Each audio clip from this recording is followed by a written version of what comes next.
প্রবাসেতে থাকে যারা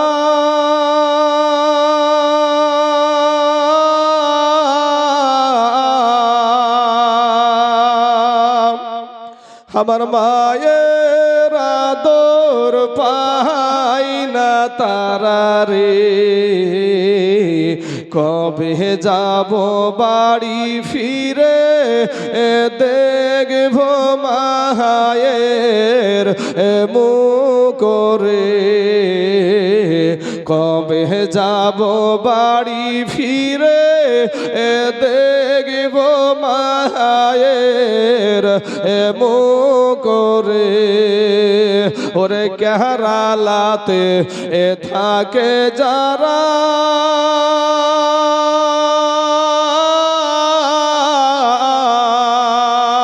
আমার মায়ের আদর পাই না তারা রে, কবে যাব বাড়ি ফিরে দেখব নয়ন ভোরে রে, কবে যাব বাড়ি ফিরে দেখব নয়ন ভোরে রে। ওরে সন্তান যখন বিদেশে যায়,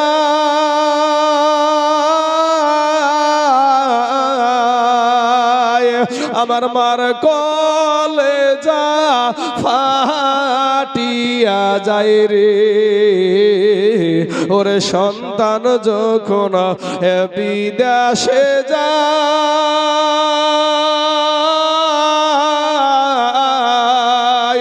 আমার মার কলেজা ফাটিয়া যায় রে,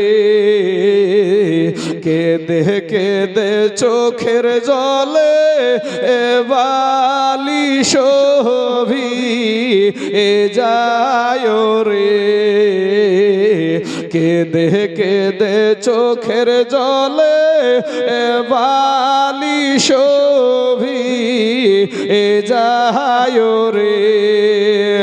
ওরে কেরালাতে থাকে যারা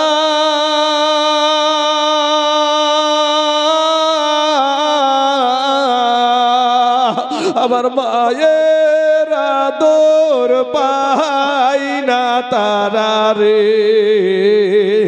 কবে যাব বাড়ি ফিরে দেখব নয়ন ভোরে রে, কবে যাব বাড়ি ফিরে দেখব নয়ন ভোরে রে। ওরে দেশ বাড়িতে, ওরে দেশ বাড়িতে আছো যারা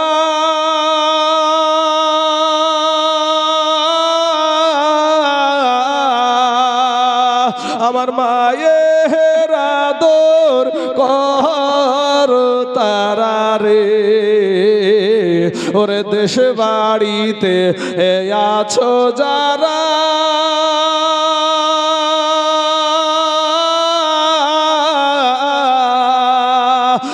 বাবার আদর কর তারা রে, যার মা বাবা নাই বাঁচিয়া তার মতো দুঃখী কেহ নাই রে, যার মা বাবা যায় নাই বাঁচিয়া তার মতো দুঃখী কেহ নাই রে। ওরে প্রবাসেতে থাকে যারা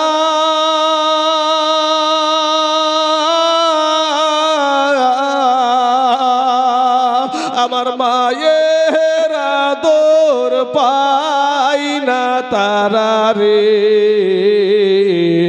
ওরে প্রবাসেতে থাকে যারা আমার মায়ের আদর পাই না তারা রে, কবে যাব বাড়ি ফিরে দেখব নয়ন এ ভোরে রে। সম্মানিত আমার বাবাজির, আমার ভাই জানেরা, ওর মনের আকাঙ্ক্ষাটা মিটাইয়া দিলাম। জান ঠান্ডা হয়েছে তো ভাই? বাবাজি আমার সোনা মানিকেরা, তো আমার দয়ার নবী মায়ার নবী মাকে হারাইয়া বড় আব্দুল মুতাল্লিব দাদার কাছে মানুষ হতে লাগলেন, লালন পালন হচ্ছে। হঠাৎ একদিন আমার দয়ার নবী মায়ার নবীর চোখে বাবা ব্যথা। তো প্রথম হারাতে আমাদের এলাকাতে যেভাবে নরমাল চিকিৎসা হয়, পরবর্তীকালে ভালো জায়গায় যাওয়া হয়। এখানে ওখানে এটা টুক তেল পড়া পানি পড়া দিয়ে কোন রকম যখন না ভালো হলো, আব্দুল মুতাল্লিব একদিন বলছেন, ভাতিয়া ওরে আমার নাতি পোতারে, আমি তোর দাদা এখনো বেঁচে আছি রে পোতা। ও ভাই মুহাম্মদ, আগামীকাল যদি আমাকে 7 সমুদ্র 13 নদী পাড়ি দিতে হয় তাও দেব, তোর চোখের ব্যবস্থা আমি করব। এ বাবারা, আমার পর্দার আড়ালের মা খালা গো, দিলখানা একটু নরম করে দিবেন মা। যার দুনিয়ার জমিনে মা নাই বাবা নাই, তার মতো দুঃখী কেউ নাই রে বাবা। ও সোনা মানিকেরা, আমার দয়ার নবীকে নিয়ে আব্দুল মুতাল্লিব বাবা টুক টুক টুক টুক করে রাস্তা দিয়ে চলে যাচ্ছে। বাবা কোথায় যাবে কোনো জানা নাই, আল্লাহর উপরে ভরসা করে রাস্তা দিয়ে চলতে শুরু করেছে। বাবা আমাদের সমাজে বাড়ি থেকে দেখবেন ডাক্তারখানাতে বাবা নাম লিখে দেওয়া হয়, অনেকেই দৌড়ে গিয়ে ট্রেন ধরে, অমুক জায়গাতে আমার নামখানা লেখানো আছে, অমুক ডাক্তারের কাছে সেখানে যাব। কিন্তু সেদিন আমার নবীজির নাম লেখা ছিল না। বড় আব্দুল মুতাল্লিব রাস্তা দিয়ে চলতে চলতে চলতে চলতে রাস্তার পাশে দেখছে বাবা একটা খানকা শরীফ দেখা যায়। খানকা বলতে কি বোঝায় রে বাবা? খানকা ওটা কি বলা হয় যেখানে আল্লাহওয়ালা মানুষ উঠা বসা করে, জোরে বলেন সুবহানাল্লাহ। যেখানে আল্লাহওয়ালা মানুষ উঠা বসা করে, ওই জায়গাতে আমরা রাস্তা দিয়ে গেলে দেখবেন রাস্তার ধারে মসজিদ দেখা যায়, মন্দির দেখা যায়, গির্জা দেখা যায়। ওরকম বাবা একটা খানকা শরীফ আব্দুল মুতাল্লিব চোখে পড়লো। ওখানে গিয়া চিন্তা করলো এই খানকা শরীফে যিনি আছেন ওনার কাছ থেকে একটু ফু দিয়ে আমার পোতাটার চোখটা নরমাল হয় কি দেখব। যখন বাবা খানকা শরীফের জমিনে পা রেখেছে, খানকা শরীফের জমিনে যখন পা দিয়েছে বাবা বোঝা যায় ভিতরে মানুষ আছে। আমার দয়ার নবীজির দাদা যখন ইশারা করলেন, ডাক দিলেন, বাবা গো, খানকা শরীফের ভিতর থেকে কেউ বাইরে আসে না, কেউ সাড়া দেয় না, কেউ বাবাজি কোনো কথা বলে না। ইন দি মিন টাইমে বাবা অনেকক্ষণ হয়ে গেল। আব্দুল মুতাল্লিব বলছে আজকে না দেখে আমিও যাব না।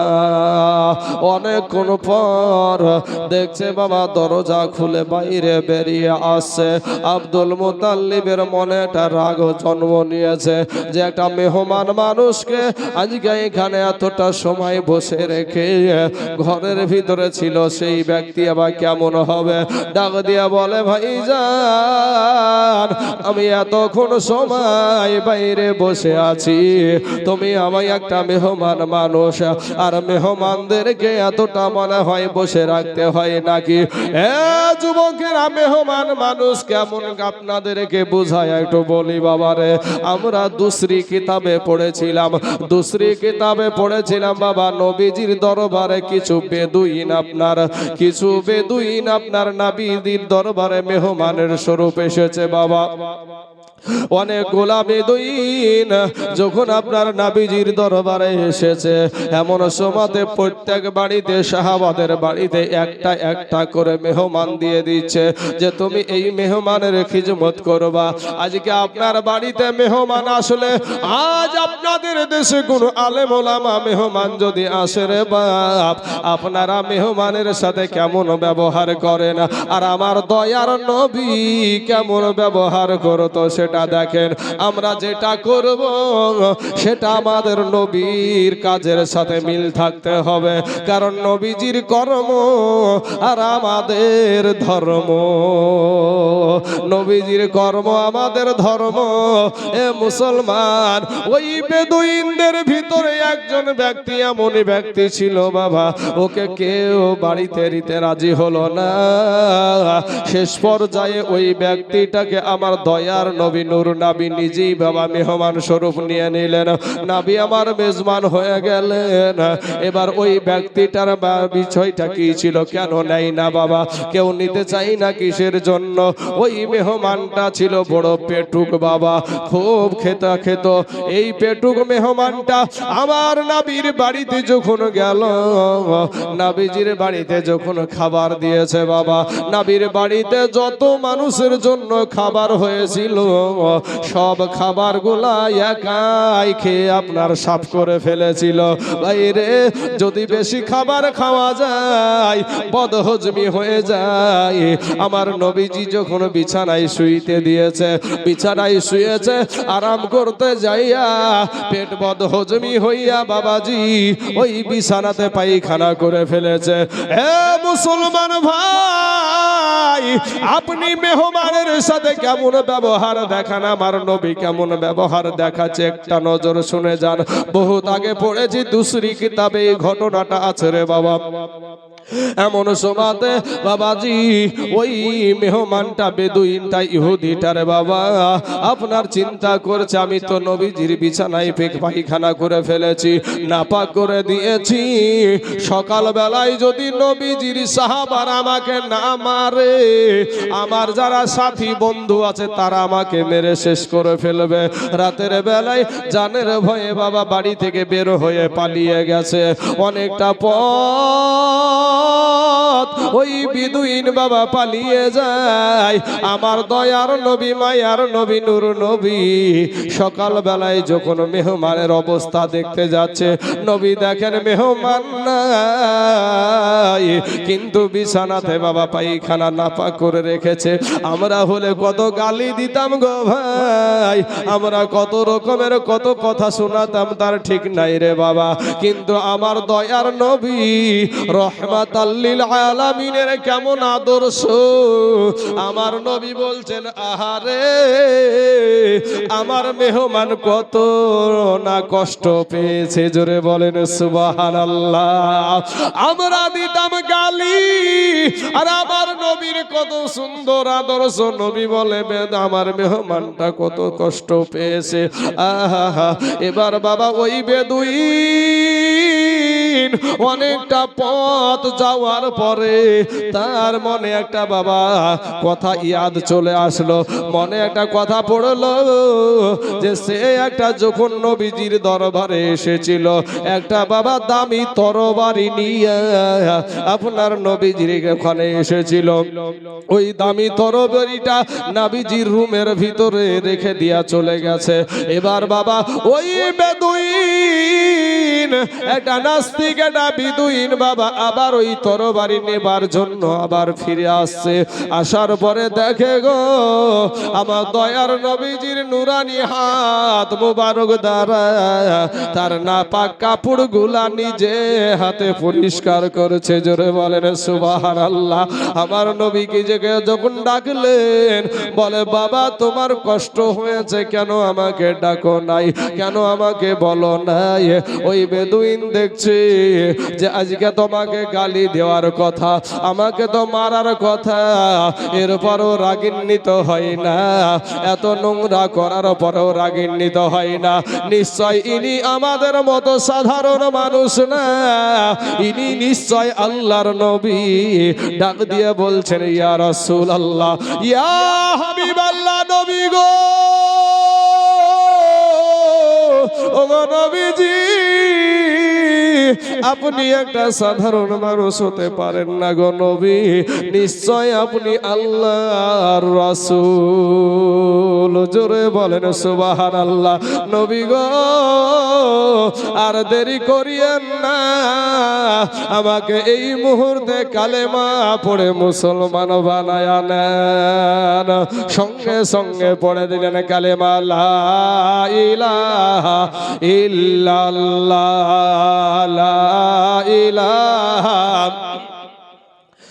লা ইলাহা ইল্লাল্লাহু মুহাম্মাদুর রাসূলুল্লাহ সাল্লাল্লাহু আলাইহি ওয়াসাল্লাম। মেহমানের সাথে কেমন ব্যবহার করবেন এখান থেকে আপনি বাবা পেয়ে গেলেন। আমার নবীর আদর্শ যদি আপনার ভিতরে না থাকে, আপনি নামাজ পড়েন, রোজা করেন, হজ করেন, যাকাত দেন, ফিতরা দেন, উসুর দেন, যাই দেন না কেন, আপনার কোনো জিনিস আমার আল্লাহর দরবারে কবুল হবে না বাবা। মেহমানের সাথে নবী ব্যবহার করেছে কেমন, আর আপনি ব্যবহার করেন কেমন রে বাবা, এটা একটু বিষয়টা ভাবনা চিন্তা করবেন বাবা। চলুন সামনে বাড়ি। আব্দুল মুতাল্লিব একটা ডাক দিয়ে বলে, ভাইজান, মেহমানকে বাড়িতে বাইরে বসে রেখে এতটা সময় ধরে এইরকম ব্যবহার কেন? বলে, ভাই গো, এত এর আগে জীবনে কোনো দিন মেহমানকে বাইরে বসিয়ে রেখে এরকম কর্ম আমি করি না। এরকম কর্ম করার কারণ হলো আপনার সঙ্গে যেই সন্তানটা এসেছে, চাঁদের মতো চেহারা যার, এত সুন্দর চেহারা যার, ওনার কারণে আজকে আমার এতটা দেরি হয়ে গেছে। বলে, ওর জন্যই তো আমার এত তাড়া, আজ ওর জন্যই নাকি তোমাকে দেরি করতে হলো, কি বিষয়টা কি ভেঙে বলো। বলে, শোনেন গো, আপনি যখন ওই সন্তানটাকে নিয়ে আমার খানকা শরীফের জমিনে পা রেখেছেন, সঙ্গে সঙ্গে আমার খানকা শরীফে ভূমিকম্প আরম্ভ হয়ে গেছে। জোরে বলেন সুবহানাল্লাহ। আমি এই বিষয়ে ভালো করে জানি, আমি এতটা মূর্খ নয়। আমার খানকা শরীফে যখন ভূমিকম্প শুরু হয়ে গেছে, আমার খানকা যখন হিলতে শুরু করেছে, আমি বুঝে গিয়েছি নিশ্চয় আমার খানকা শরীফে আল্লাহর একজন মাহবুব বান্দা নিশ্চয় এসেছে। ওনাকে আপনি না চিনতে পারেন, আমি দেখে চিনে নিয়েছি। ইনি হইলেন আখিরি জামানার নবী, ইনি হলেন রহমাতাল লিল আলামিন। জোরে বলেন সুবহানাল্লাহ। এ বাবারা, আব্দুল মুতাল্লিব বলছে, ভাইজান, সব ঠিক আছে রে ভাই, কিন্তু আমার পোতাটার চোখে বড় অসুস্থ রয়েছে, চোখটা বড় ব্যথা করে, আমার পোতাটার চোখটা একটু ঝাড়িয়ে দাও, একটু ফু দিয়ে দাও। এ বাবারা, হিন্দি মিন টাইমে ওই খানকা শরীফের ওই ব্যক্তি উঠে বলছে, ও ভাইজান, আপনার পোতার ওষুধ দেনে বালা না দুনিয়াতে ডাক্তার তৈরি হয়েছে, না আগামীতে হবে। জোরে বলেন সুবহানাল্লাহ। যিনি সবার ডাক্তারের ডাক্তার, তিনার ওষুধ দেওয়ার মতন পৃথিবীর জমিনে আল্লাহ কাউকে সৃষ্টি করে নাই। আব্দুল মুতাল্লিব বলে, ভাই গো, তাহলে কি আমার পোতাটার চোখটা ভালো হবে না? বলে, হ্যাঁ হবে, তবে আপনি যেখান থেকে এসেছেন ওখানে চলে যান, আর যাওয়ার পর তার মুখের একটা থুথু, তার মুখের একটু লালা তার নিজের হাতে চোখে ভুলায় লাগায়া দিবে, সঙ্গে সঙ্গে তার চোখ ভালো হয়ে যাবে। আব্দুল মুতাল্লিব আমার দয়ার নবীকে নিয়ে বাড়িতে চলে আসলেন বাবা। বাড়িতে আসার পরে আপনার ও নবীকে বলছেন, ও ভাই মুহাম্মদ, ওই লোকটা যে কথাটা বললে একটু মায়ের দেখো দিনই সেটা চেষ্টা করে। এবার আমার নবীর বাবারে যখন লালা মোবারক যখন আপনার চোখে লাগায়া দিল, সঙ্গে সঙ্গে চোখের ব্যথা দূর হয়ে গেছে। জোরে বলেন সুবহানাল্লাহ। আপনারা বলবেন কেমন করে তা হয়? এ বাবাজি, আপনারা শুনেছেন আবু জেহেল আমার নবীকে অত্যাচার করেছিল। থুতুর বায়ানটা একটু শুনে যান বাবা। আবু জেহেল আমার নবীর উপরে অত্যাচার করেছিল। আল্লাহর হুকুম হয়ে গিয়েছিল মক্কা থেকে মদিনা চলে যেতে হবে, হিজরত করতে হবে।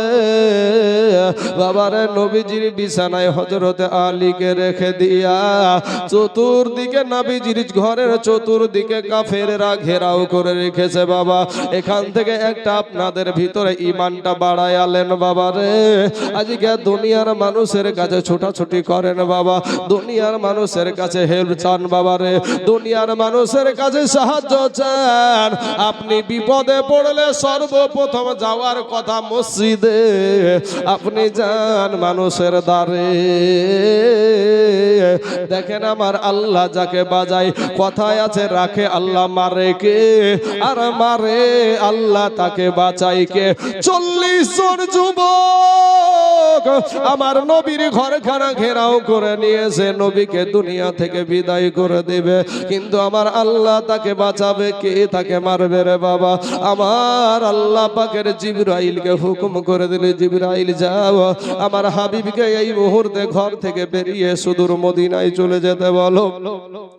এ বাবারা, আমার নবীজির মা ছিল না, বাবা ছিল না রে বাবা। জিবরাইল এসে যখন নবীকে বললেন, এক মুষ্টি বালি বাবা আমার নবীজির হাতে দিলেন, বলেন ইয়া রাসূলুল্লাহ, ইয়া হাবিবাল্লাহ, নবী গো, এই এক মুষ্টি বালি আপনি ঘরের ভিতরে ছিটায়া দেন। নবী বলে, জিবরাইল, ঘরের ভিতরে বালি ছিটালে বাইরে যাবে কেমন করে? বলে, ইয়া রাসূলুল্লাহ, আপনার ছিটানোটা দায়িত্ব, আর প্রত্যেকের চোখে চোখে পৌঁছানো হলো আমি জিবরাইলের দায়িত্ব। জোরে বলেন সুবহানাল্লাহ। আমার নবীজি যখন ফু দিয়ে বাবাজি যে আপনার বালিটা ঘরের ভিতরে ছিটায়া দিয়েছে, সঙ্গে সঙ্গে ওই কাফেরদের চোখে গিয়ে পড়েছে বাবা। আর আমার আল্লাহ এত চোখে যন্ত্রণা দিয়ে যে একজন আর একজন চোখ ঢলতে আরম্ভ করেছে। চোখের যন্ত্রণার কারণে একজন আর একজনের শরীরে যখন পড়েছে, বলে এই দেখ রে, মুহাম্মদ সাল্লাল্লাহু আলাইহি ওয়াসাল্লাম পালিয়ে যাচ্ছে। এমন সময়তে ওরাই মারামারি লাগিয়ে দিয়েছে বাবা। এমন সময়তে এই ফাঁকে জিবরাইল বলে, ইয়া রাসূলুল্লাহ, ইয়া হাবিবাল্লাহ, নবী গো, এই ফাঁকে আপনি বেরিয়ে চলে যান। এই ফাঁক দিয়ে বাবা যে আমার নবী কোথায় গেল? সর্বপ্রথম আপনার চলে গেল আপনার হযরতে আবু বকর সিদ্দিকের বাড়িতে। আবু বকর সিদ্দিকের বাড়ির দরজার কাছে গিয়ে কেউ বলেছে আবু বকর শব্দটা ব্যবহার করেছে, আবার কেউ বলেছে আবু বলতি ঘরের দরজাটা খুলে গিয়েছিল। জোরে বলেন সুবহানাল্লাহ। আমরা বাবা রে, যারা আজ আল উলামা ওয়ারাসাতুল আম্বিয়া, নবীর ওয়ারিস হলো আলেমগণ, আজ সেই মোল্লারা যখন ডাক দেয়, হাজারো ডাক দিলেও কানে ডাকে না। আমার আল্লাহ ওই ব্যক্তিদের জন্য কোরআনে আয়াত নাজিল করেছে। কি আয়াতটা বাবা? আল্লাহ সূরা বাকারার মধ্যে বলেছেন, খতামাল্লাহু আলা কুলুবিহিম ওয়া আলা সামঈহিম ওয়া আলা আবসারিহিম গিশাওয়াতু ওয়া লাহুম আযাবুন আযীম। আল্লাহ যাদের বাবা মুখে, আপনার বুকে যাদের বাবাজি মোহর মেরে দিয়েছে, এদেরকে যতই ভালো কথা বলুক না কেন বাবা রে, এদের চোখ আছে, চোখ দিয়ে দিয়া দেখবে, দেখার পরেও না দেখার ভান করবে। এদেরকে আল্লাহ কান দিয়েছে, কান দিয়ে শোনার পরেও না শোনার ভান করবে। আল্লাহ এদের জন্য রেখেছে ওয়ালাহুম আযাবুন আযীম, মস্ত বড় আযাবের ব্যবস্থা রেখেছে। ও মুসলমান,